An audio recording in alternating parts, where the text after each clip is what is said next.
మా నీళ్లు మాకు కావాలి, మా హక్కు మాకు కావాలంటే ప్రాంతీయ విద్వేషాలు రెచ్చగొడతారా అని మాట్లాడుతున్నారు. ఇప్పుడు మేము అడిగింది ఏంది భయ్? మా బతుకు తెరువు, మా ప్రజల బతుకు తెరువు, మా భవిష్యత్తు అని మాట్లాడుతున్నాం.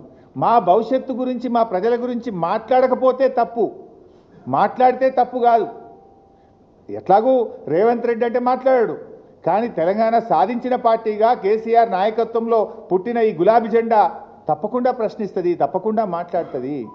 బతుకుదెరువు గురించి మాట్లాడితే కూడా ఇది ప్రాంతీయ విద్వేషాలు రెచ్చగొట్టడం అని మాట్లాడొచ్చునా? మరి నేను ఒక విషయం అడుగుతా, లోకేష్ గారు, మీ నాన్నగారు వెనకట బాబ్లీ మీద కొట్లాడిండు, మహారాష్ట్ర మీద.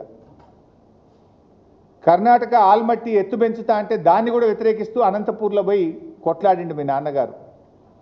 మరి మీ నాన్నగారు బాబ్లీ మీద కొట్లాడినా, ఆల్మట్టి మీద కొట్లాడితే అది కూడా ప్రాంతీయ విద్వేషాలు రెచ్చగొట్టడమేనా? ఆ రోజు మీ నాన్నగారు కొట్లాడింది కూడా ప్రాంతీయ విద్వేషాలు రెచ్చగొట్టడమేనా?